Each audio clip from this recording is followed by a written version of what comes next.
Eh, los conceptos básicos comienzan en las matemáticas, entonces pues es importante adquirir una base simple, pero pues al mismo tiempo con algo de complejidad. Eh, un curso de control, pues básicamente desde mi punto de vista es una aplicación de ecuaciones diferenciales, donde en general dejamos de resolver esas ecuaciones diferenciales con todos los métodos que se ven en un curso como estos y se concentra bastante en aprovechar la transformada de Laplace para que sea más fácil resolver cómo reacciona un sistema. Entonces, un curso de control pues recoge conocimientos desde las ecuaciones diferenciales y también desde un curso de señales y sistemas. Entonces, siempre vamos a estar preocupados por entender cómo un sistema que está representado por esa caja es capaz de reaccionar. Entonces, hay una señal de entrada, la estoy representando con una flechita, y a esa señal de entrada la voy a llamar por ahora entrada U, y hay una señal de salida a la cual voy a llamar salida Y. Y necesito entender cómo el sistema, un sistema llamado G, es capaz de reaccionar en relación con lo que se le aplique como entrada. Entonces, el sistema puede ser uno de nosotros. Por ejemplo, si alguien nos da un pellizco, que sería la entrada U, Y sería mi reacción, me pongo de mal genio o me da risa. ¿Sí? Es decir, ¿cuál es la respuesta del sistema? Entonces, algo fundamental para empezar y que no se nos puede olvidar de aquí en adelante es el concepto del bloque y el concepto de la señal. Las flechitas nos están representando señales y el bloque nos está representando un sistema físico. Poco a poco vamos a entender cómo el sistema físico está representado por una ecuación matemática y cómo podemos modelizar matemáticamente un comportamiento de un sistema a través de una ecuación. Eh, todo lo que se hace básicamente en un curso de sistemas de control de pregrado está basado en teoría de sistemas lineales. La vida no necesariamente es lineal, no obstante hacemos una aproximación desde los sistemas lineales. Entonces, eh, vienen dos conceptos iniciales introductorios, que es el concepto de la malla abierta.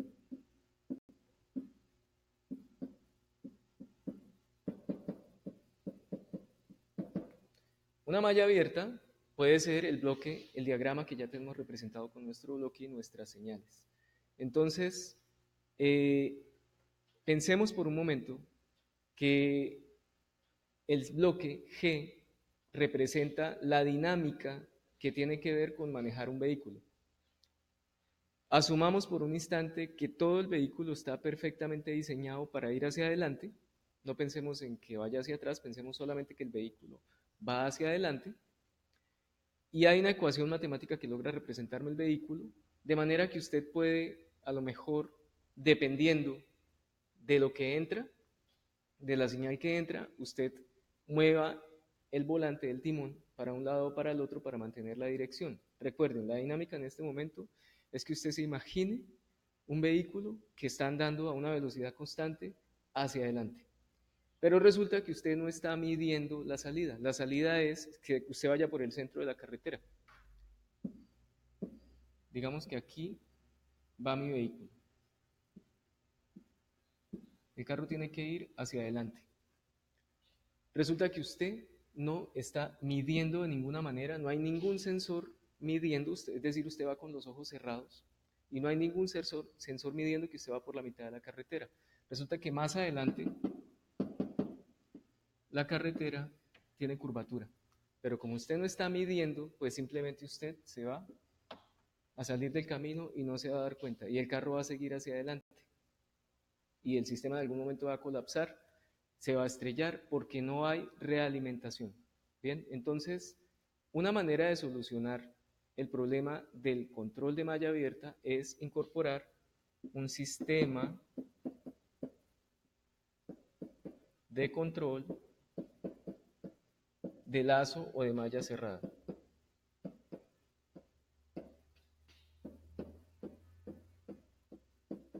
En ese sistema Está la señal que entra a nuestro modelo matemático de nuestro sistema dinámico. En ese señor sigue entrando una señal de entrada y sigue habiendo una señal de salida. La salida es medida, entonces tomo una muestra de información de la salida que pasa por un bloque representando un sensor que por ahora lo vamos a llamar el bloque H, y entonces eso va a ser comparado, aquí ya incluí un comparador, va a ser comparado con una señal de entrada llamada referencia. Por ahora la voy a llamar R, la referencia. Y entonces la salida, si estamos en una óptica más menos, me va a dar una señal de error.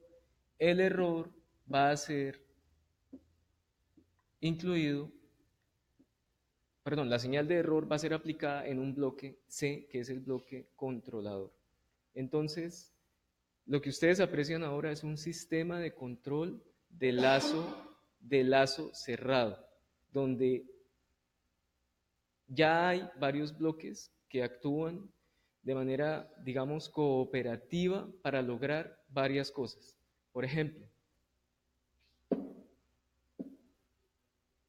yo quiero que con el tiempo el error tienda a ser cero. Eso es fundamental. Entonces, ahora sí, volvamos a la dinámica del vehículo. Ahora, pensando de nuevo en el vehículo, digamos que el vehículo es capaz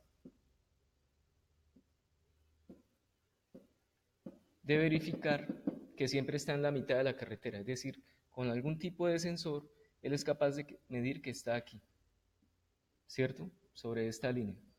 Si el vehículo se alejó más adelante o el vehículo se alejó hacia otro lado, pues es capaz de entender, gracias a que tiene un sensor H, que hay una medida, ¿cierto? Como tiene esa capacidad de medir, pues gracias a la comparación, pues es capaz de definir una acción de control U que viene calculada desde el bloque controlador C y se aplica sobre el modelo matemático que en nuestro caso es el bloque G. Pero miren ustedes que siempre hay una comparación de error. Hay una dinámica bastante sencilla para...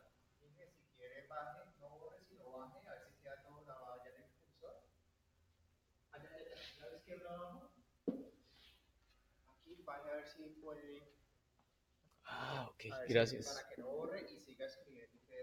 Listo. Hay un ejercicio más sencillo que el del vehículo. Yo por ahora quería explicar el tema de cuando que usted se sienta manejando un carro y que malla abierta es como si usted fuera con los sensores cerrados, actuando y manejando sin saber para dónde va. ¿Ok? Un ejemplo también de malla cerrada y malla abierta, que lo digo con todo respeto, es cuando uno habla. Si cualquiera de nosotros es capaz de hablar y de vocalizar y de pronunciar gracias a que nos estamos escuchando.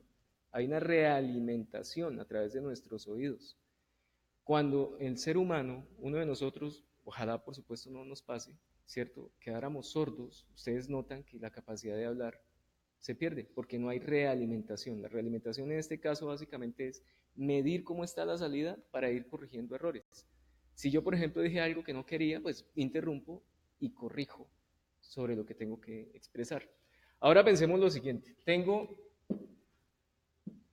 un control de seguimiento de muro. Tengo un vehículo con sensores y lo único que yo quiero es mantenerme a esta distancia L de esta pared.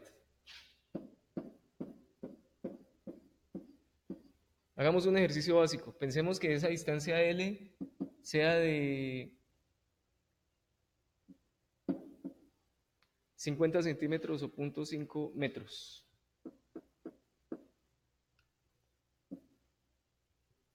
Bien, resulta que en algún momento el vehículo, porque estaba andando hacia adelante y se encontró un disturbio, es decir, quizás una piedra en el camino, ¡pum!, se desvió y entonces se acercó al muro. Entonces asumamos que se acercó y está a 0.2 metros. De acuerdo con el diagrama de control, de acuerdo con el diagrama de control que hemos conversado, ¿cierto? Pues entonces ese 0.2 metros está siendo medido gracias al sensor H. Ese bloque genera entonces una información diciendo, oiga, usted está a 0.2, pero usted quiere estar realmente, perdón, ya, pero usted realmente quiere estar a 0.5. Por lo tanto, el error es igual a 0.5 menos 0.2. O sea, su error es positivo y es de 0,3. Para la situación particular que estoy planteando en el control del muro, esta situación que estoy aquí encerrando, ¿ok? Bueno, resulta que más adelante ocurrió que hubo una acción de control gracias a que hay un bloque controlador, ¿sí? El sistema de control, gracias a un futuros diseños que nosotros vamos a desarrollar, calcula y ejecuta una acción de control U y la ejecuta sobre el robot, básicamente. G. G es una representación matemática del robot. Resulta que esa acción de control provocó que el carrito ahora se nos alejara. Y resultó que el carro pronto se alejó mucho. Y resulta que ahora está aproximadamente a, pongámosle, 0.6. Entonces hay que recalcular el error. Eso es un procedimiento continuo, pues. Corrijamos aquí que me tiré este trazo. Bien, entonces ahora el error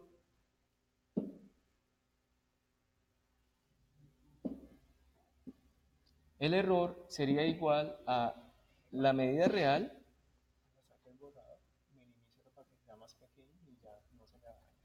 El error entonces en este caso sería igual a 0,5 menos 0,6 y nos va a dar un error negativo de menos 0,1. Entonces, ahora hay un error negativo porque el carro está muy lejos. Bien, y entonces habrá que ejecutar una acción de control adecuada basada en este error, ¿cierto? De menos 0.1, que probablemente sea generar lo necesario para que el robot se redireccione hacia, el, hacia la pared.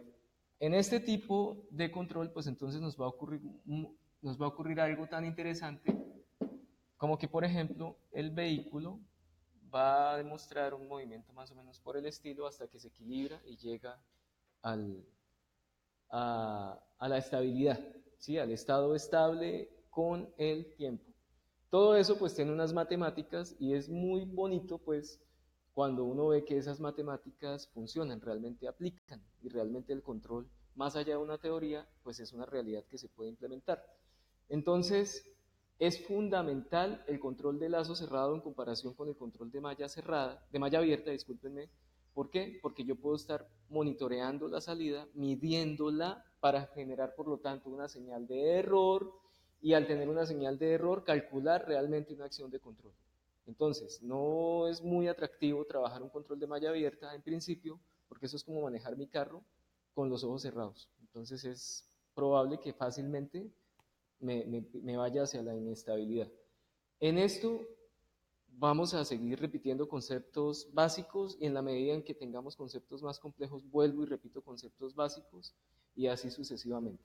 Ahora, vámonos a ya hicimos una introducción general de lo que es un sistema de control, ¿sí? Ojo, en la parte de malla cerrada que les dibujé, es muy importante tener claro que eso es un sistema de control. Es decir, hay señales y hay bloques.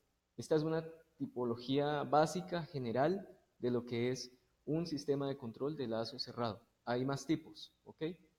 Es evidente también que la realimentación no debería ser positiva, porque si no el error simplemente va a aumentar. Entonces hagamos cuentas con el error. Si yo lo que pretendo es que con el tiempo el error sea cero, pues entonces no tiene sentido que la realimentación sea positiva, porque entonces no estoy comparando. Y aquí es importante la comparación. De hecho, con amplificadores operacionales lo que se usa es un comparador para realizar una práctica. Entonces, veamos, si el primer error era de 0,2, entonces, perdón, la primera medida, la primera situación errática que teníamos era que el vehículo se encontraba a 0,2 metros, pues entonces, imagínense, usted tiene que, la referencia es 0,5 más 0,2, y entonces usted tiene un primer error de 0,7. Entonces va a corregir sobre 0,7 y entonces el vehículo se va a alejar. Resulta que el vehículo se alejó porque el error es positivo. Recuerden la dinámica, si los errores son negativos, si estoy muy lejos debería tender a acercarme a la pared. Pero si estoy muy cerca debería tender a alejarme. Por ahora está bien, un 0,7 es positivo, es un error positivo. Eso quiere decir que cuando los errores sean positivos en este esquema de control, me tengo que alejar. ¿Sí? Cuando los errores sean negativos, me tengo que acercar.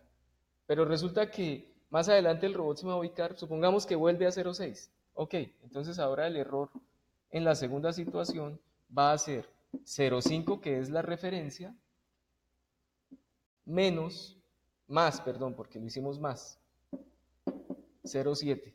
Y entonces ahora voy a tener un error de 1,3 y por lo tanto el robot antes se va a alejar más. Es decir, que en ese caso lo que yo voy a hacer con el robot es alejarlo y alejarlo y alejarlo siempre. Entonces, la realimentación debe ser negativa. Se requiere que sea negativa, ¿cierto? Eh, una corrección acá, una ligereza, mil disculpas, es 1,2, ¿ok? El error. De aclarando, pues aprovechemos que el error es igual a la referencia, ¿cierto? En el caso que estamos pintando sería referencia menos medida real, ¿cierto? Simplemente el sensor H está tomando la medida de la salida. Lo que nosotros necesitamos en realidad es que el error sea igual a la referencia menos la medida real. Una aclaración para el futuro. Resulta que, resulta que en toda situación de bloques, si yo tengo un bloque A con una entrada X y una salida Y, la salida Y es igual al bloque veces la entrada. ¿Ok? Entonces yo ahorita estoy siendo un poco indisciplinado en el sentido de que estoy diciendo que el error es igual a R menos H. Entonces, por favor, asumamos que H, que asumamos simplemente por ahora, eso lo vamos a ir, todas estas definiciones las vamos a ir puliendo poco a poco. Asumamos que la ganancia del bloque H es un 1 y ya.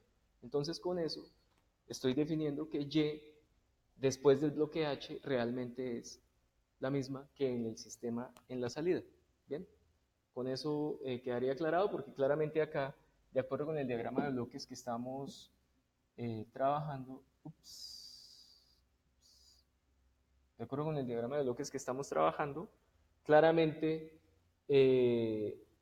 no necesariamente el error es igual a R menos Y, pero sí se cumple si yo considero por ahora en esta primera sesión que el bloque H equivale a un número 1. Bien, ahora, ¿qué ocurre con respecto al tema matemático?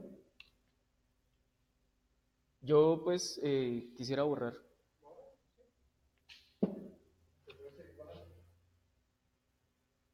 Bueno, hagamos el ensayo de seguir bajando.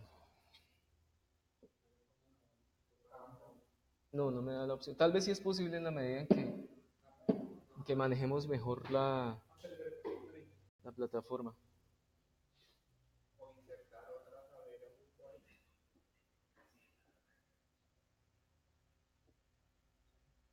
Insertar página en blanco. Listo. Ah, bueno, bien. Ahora, ¿por qué es necesario el tema desde las matemáticas para poder realizar un control? Porque un sistema de control a nivel industrial que requiera ser fino, pues no se puede realizar con técnicas rudimentarias. Uno podría pensar que el sistemita con flotador y con válvula de la cisterna del baño es un sistema de control de lazo cerrado.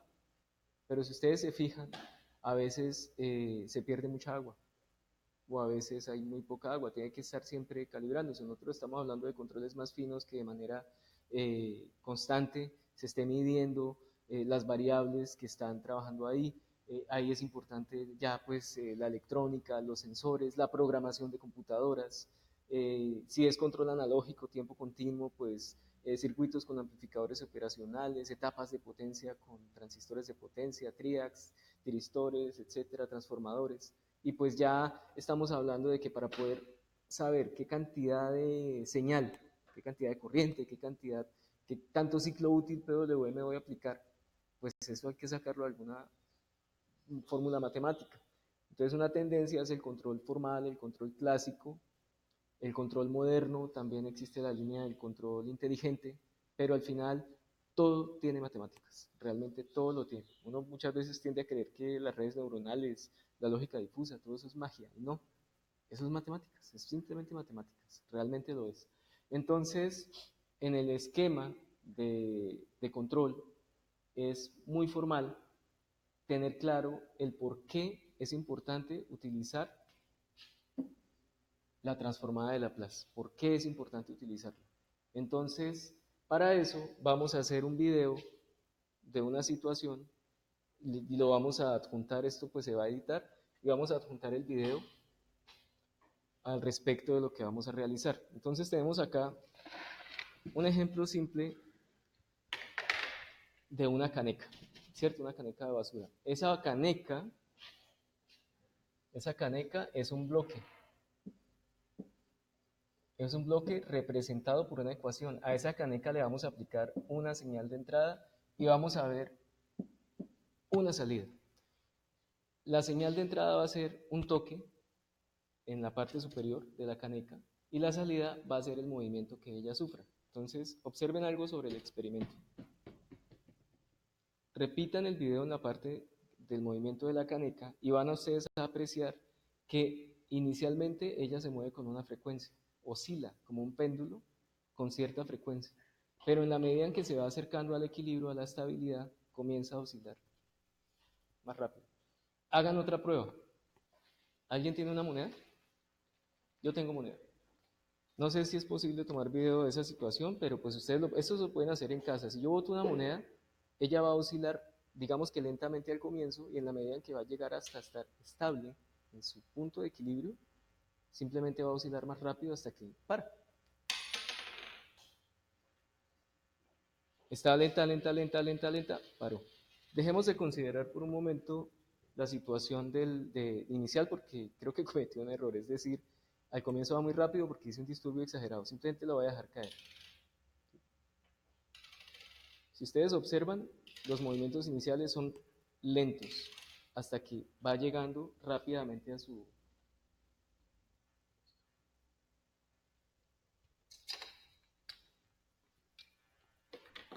Hay otro experimento, hay otro experimento bien interesante para ver el tema de cómo la frecuencia con la que oscila un objeto en este tipo de dinámicas cambia con el tiempo. Es que ustedes tomen una regla, lamentablemente este no va a servir, entonces les pido el favor que lo hagan en casa, ¿sí? Tomen una regla, aprietenla duro contra una superficie más plana, yo lamentablemente no puedo, si me ayuda acá mirando esta parte, no tengo una en el momento, ahorita no tengo un lugar donde hacer el experimento como quisiera, pero pues ustedes agarren, no sé, una pared, una esquina, una pared, aprieten bien y ustedes al hacer el experimento se van a dar cuenta cómo si esto tuviera más flexibilidad, ella va a oscilar con mucha amplitud, pero menor frecuencia. Y en la medida en que se va acercando al punto de equilibrio, empieza a oscilar más rápido, más rápido, más rápido, pero con menor amplitud. Entonces es muy usual que cuando vemos sistemas de control, nos hablen de sistemas que reaccionan, por ejemplo, ¿sí? Por ejemplo, que reaccionan algo así, ¿cierto? Y si ustedes aprecian, lo que nosotros tenemos acá son dos ecuaciones eh, trabajando cooperativamente, dos dinámicas trabajando cooperativamente, puro concepto de función de las matemáticas. Tenemos una función de tipo senoidal, un coseno de omega t, pensémoslo por ahora así, ¿cierto? Pero también vemos que ese coseno no es perfecto porque está siendo cada vez con el tiempo atenuado. Él está siendo atenuado por un efecto envolvente que es un e a la menos a t, ¿cierto? Simplemente tenemos un coseno que está siendo afectado por un e a la menos a t. Pero si nosotros aplicáramos diferentes magnitudes de entrada, o sea, si yo le pego más duro a la caneca, pues voy a tener un efecto de pronto de mayor amplitud con diferentes, ¿cierto? Y si aplico una señal con menor intensidad, a lo mejor tengo un efecto diferente, ¿cierto? Y de estar graficando todos esos efectos en el dominio del tiempo t, es relativamente harto. Resolver, perdón porque pues yo soy ingeniero, cualquier matemático fuerte, ¿cómo así que eso es harto? No, no, no, no, no, es imposible, entonces también pido disculpas, no debí ni decir eso. Pero se nos vuelve un poco tedioso. Entonces pienso que de alguna manera, esto sí es una reflexión muy personal, los matemáticos desarrollando herramientas que nos alcahuetean a nosotros los ingenieros. Entonces, resolver ciertas ecuaciones diferenciales en el dominio del tiempo implica integraciones complejísimas, tediosas para nosotros, que por no estar haciéndolas a diario, pues se nos olvida con el tiempo integrar. No, no es que no seamos capaces, pues estudiamos y lo volvemos a hacer, pero al no estar haciéndolo de manera rutinaria todos los días, a uno se le va olvidando la práctica con el tema de integrar, inclusive derivando. Bien, entonces aparece la transformada de Laplace, donde más bien yo voy a representar todos estos efectos en un esquema de transformada de Laplace, donde desde la transformada de Laplace ya no hay que integrar tanto ni derivar tanto, sino que todo lo que hay que hacer es suma, resta, multiplicación y la división. Pero considero todas las frecuencias. Entonces hablemos un poquito de qué contexto tiene la transformada de Laplace. La transformada de Laplace de una función, ¿cierto? La transformada de Laplace de una función en el tiempo es igual a la función en el tiempo multiplicada por e a la menos st, pero a eso hay que integrarlo desde menos infinito hasta infinito. Y como hay integral, pues hay que considerar el diferencial.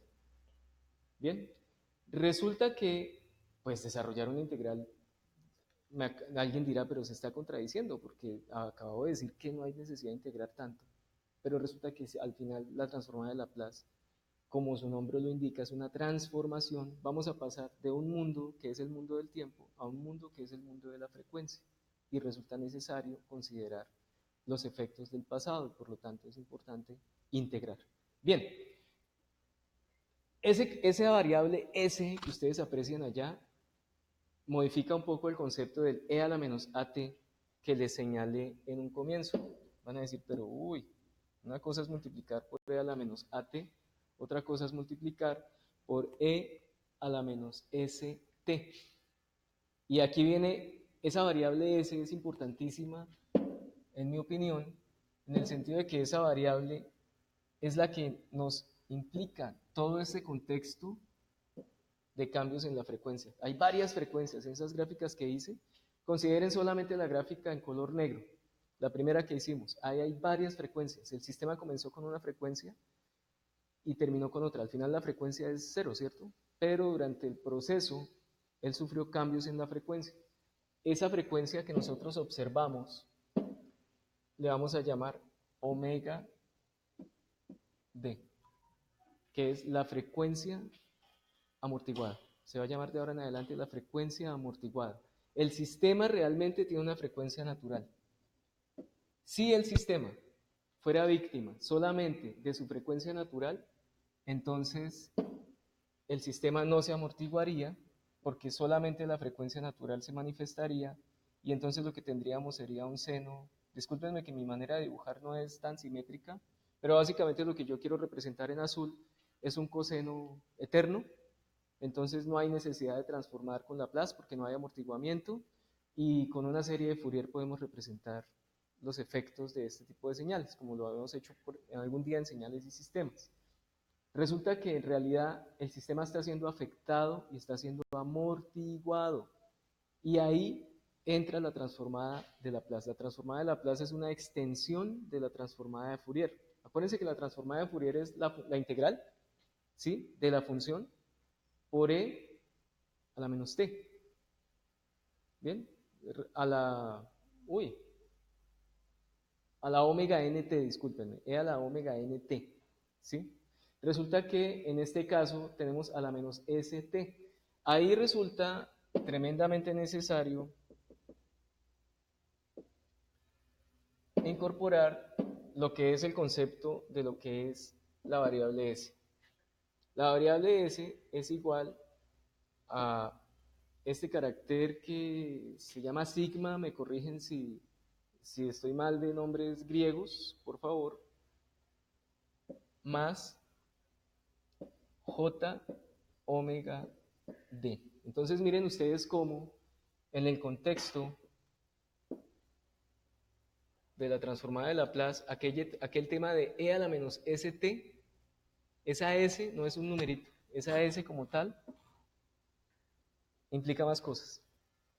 Y resulta adicionalmente que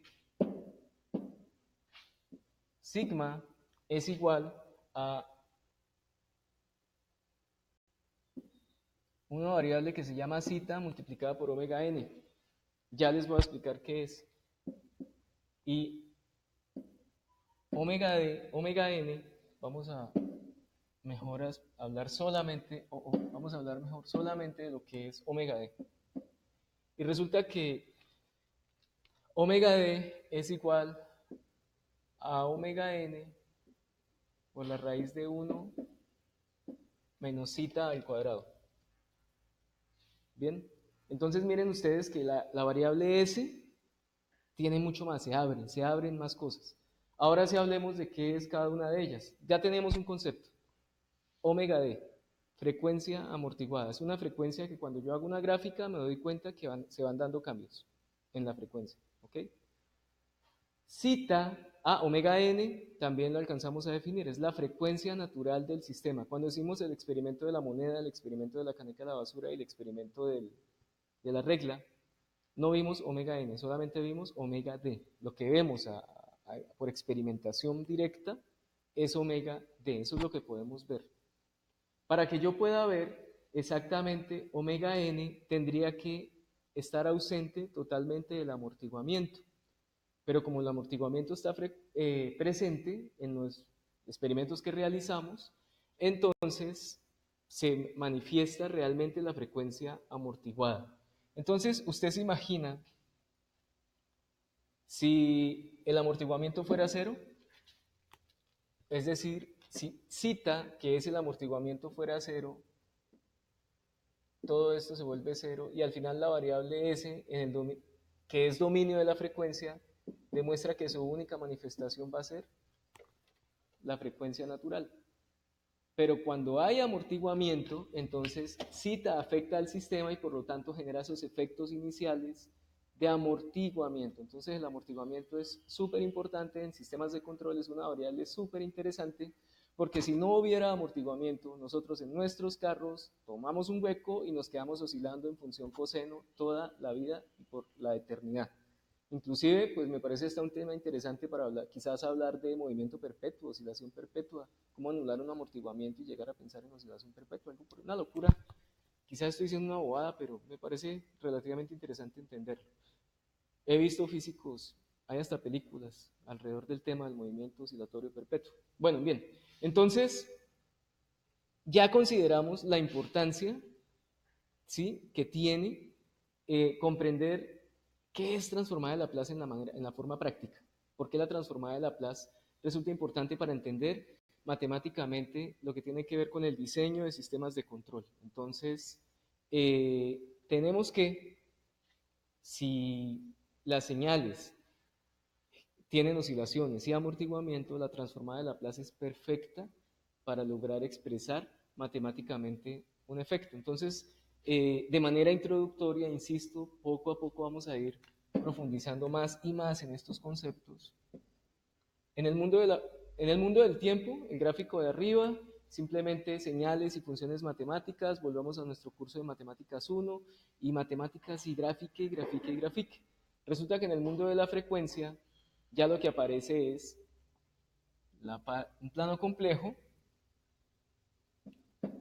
y aquí representamos sigma y j omega d.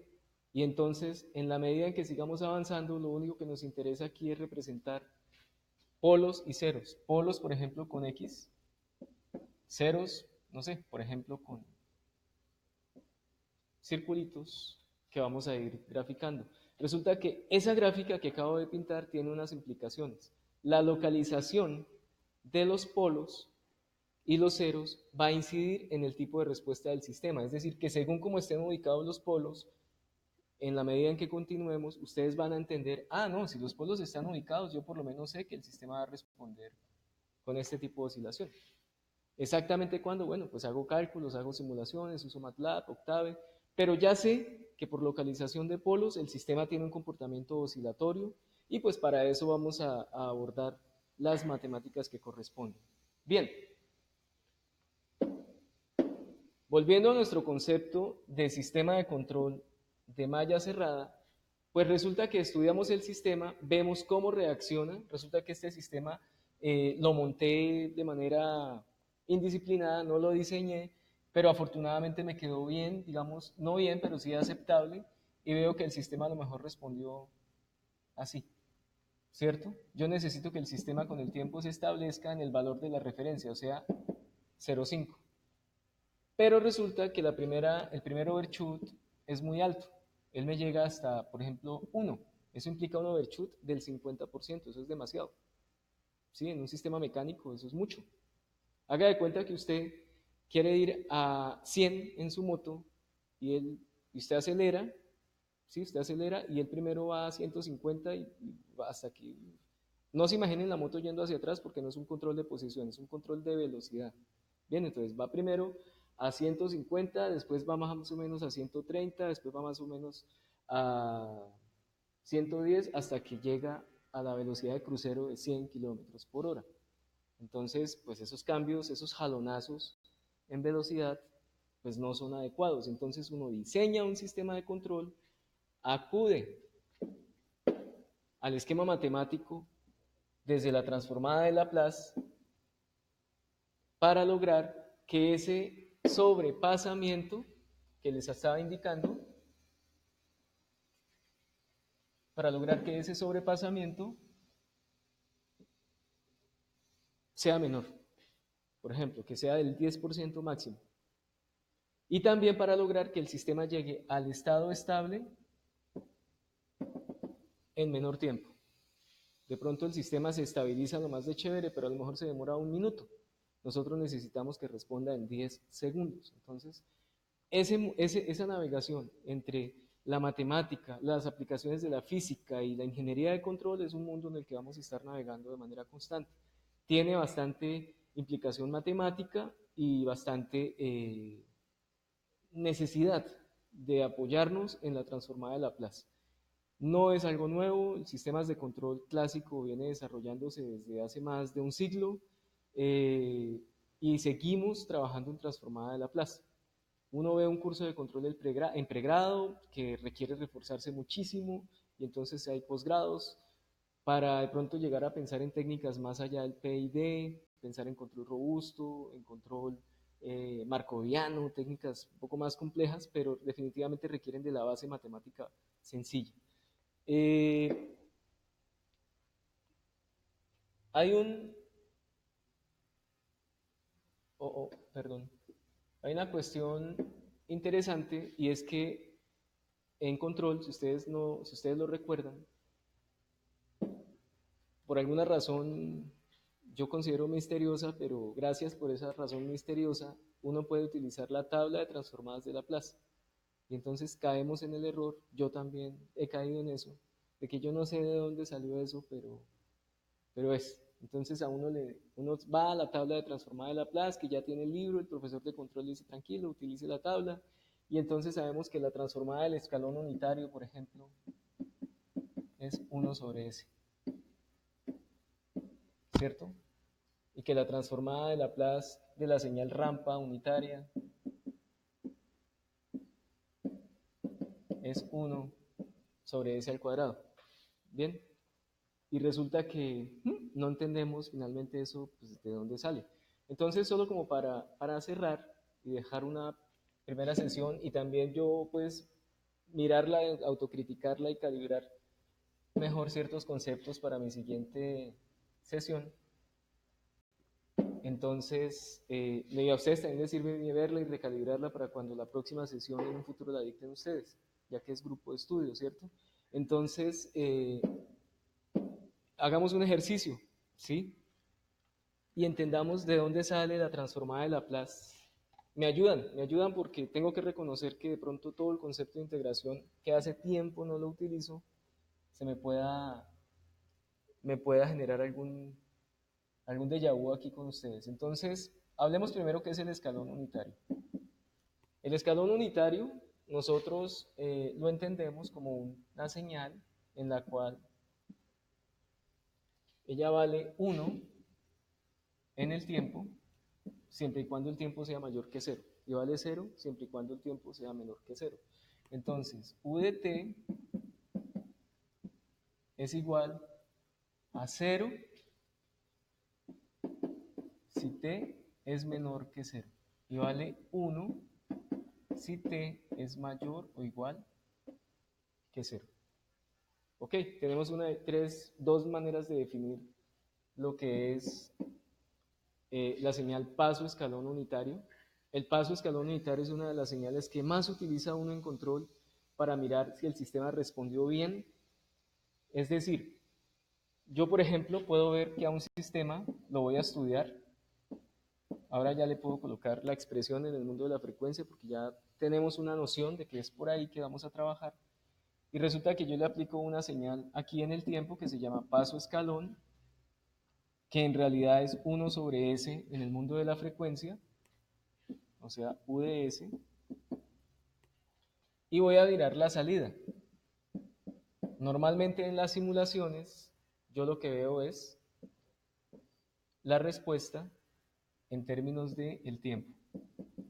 O sea que el computador, usando métodos numéricos, me hace la transformada inversa de Laplace numéricamente.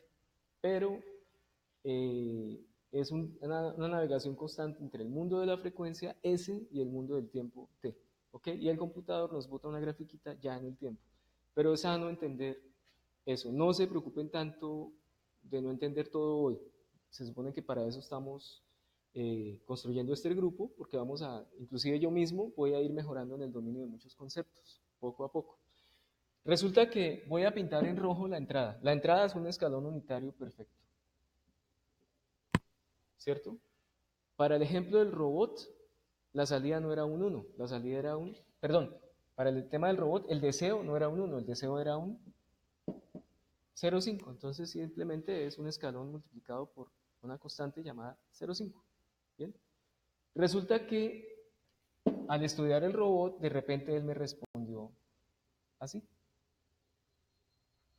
Eso es algo que vamos a hacer de manera muy frecuente, ver cómo el sistema es capaz de reaccionar con respecto a una entrada. Estamos comparando la salida en verde con respecto a la entrada en rojo. Siempre lo vamos a estar realizando. Resulta que hicimos modificaciones y a lo mejor el sistema respondió diferente. A lo mejor esa respuesta en amarillo es una respuesta muy lenta. O inclusive nos puede pasar algo como lo que voy a pintar en lila. A lo mejor el sistema responde así. Miren que tuvo overshoot, tuvo oscilación, tuvo coseno, tuvo e a la menos st, pero no llegó. Eso es como Cuando yo quiera ir en mi moto a 80 y él no, 40 es lo máximo que le va a dar, ¿ok? Entonces, esas comparaciones, salida-entrada, que hacemos con simulación, porque si vamos a construir algo electromecánico y todo el tiempo cometiendo errores para ver cuándo funciona, pues vamos a dañar algo. Entonces, las matemáticas nos ayudan a hacer simulación. La simulación nos ayuda a predecir. Entonces, la predicción basada en matemáticas para ingresar al computador información nos ayuda a tomar decisiones de control sin ir a ensayar, ¿cierto? Eh, en psicología estas simuladores de tipo sociológico aplicados realmente, es decir, se hace un perfil de la persona, se ingresa unas ecuaciones matemáticas para el perfil de la persona y ensayan haciéndole al computador que representa a la persona una broma para ver si va a reaccionar de buen genio, si se va a poner bien, si le va a gustar, ¿sí? Pero miren que al final todo eso es matemáticas. Entonces, volviendo al tema, ¿por qué es importante entender transformada de Laplace? Yo me voy a tomar el atrevimiento de eliminar todos estos trazos. ¿Bien? Porque nos va a llevar a la posibilidad de hacer buenas comparaciones de efectos entrada-salida, pero necesito la expresión en términos de la transformada de Laplace y para ir un poquito más allá de la tabla y entender de dónde sale eso, pues vamos a realizar la integración. Entonces, la transformada de Laplace de la señal paso escalón unitario es igual a la integral desde menos infinito hasta infinito de la señal. Un momento, se me fue un puntico. La señal, que ya sabemos qué es esa señal, veces e a la menos st por dt.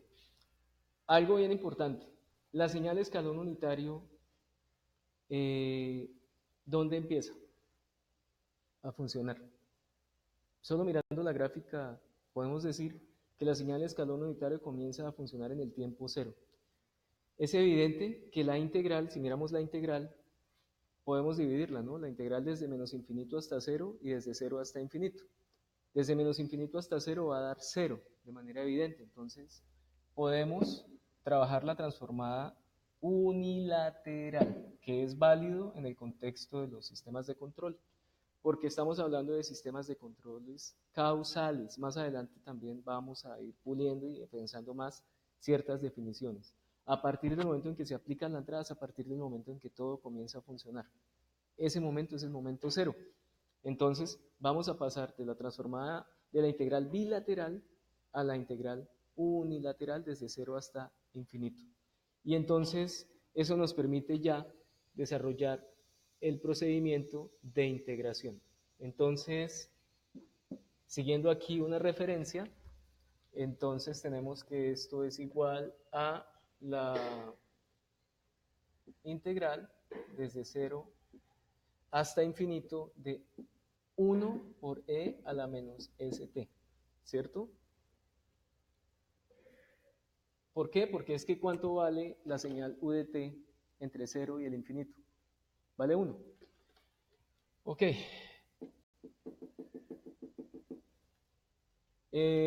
Consecuentemente, al desarrollar la integral, eso es como tener la integral de e a la menos st, o arriba hay un error, lo voy a corregir, no coloqué el diferencial. Bien, ya está el diferencial. Entonces, eso es igual a e a la menos st sobre s evaluado entre 0 e infinito. Sigamos acá para aprovechar tablero. Entonces, evaluemos e a la menos st en términos del infinito. ¿Cuánto vale e a la menos st en el infinito? Si tiende a infinito, 0. ¿Cierto? La función, cualquier función de tipo e a la menos st o e a la menos at tiene este comportamiento. Bien, no está eh, no se le está sumando ningún factor para que ella suba o baje. Entonces, pues lo que tenemos es 0. ¿Y cuánto vale la función e a la menos 0? Porque sería evaluando con respecto al siguiente valor. 1, ¿cierto? Entonces nos daría 1 sobre s. Pero acá, como s a la menos st, entonces sería menos. Y por lo tanto, la transformada de Laplace es 1 sobre s. Ahí les pido un poquito de estudio de parte de ustedes en el tema del desarrollo de la integral, como para ir afianzando más el concepto. Pero pues si ustedes aprecian es básicamente esto. Entonces usted se pone a mirar las tablas de transformada de Laplace y a veces hay necesidad de transformar unas cosas bastante más complejas. Hay un libro que me parece interesante en lo que es el PDF. En este momento estoy en la página 50 de 598. Voy a escribir acá el libro. Perdón.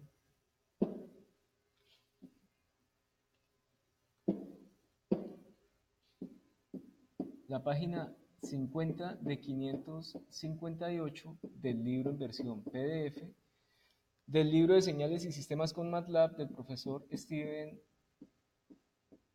Carris. En este libro, que se puede comprar por internet, esto está siendo grabado, ¿no?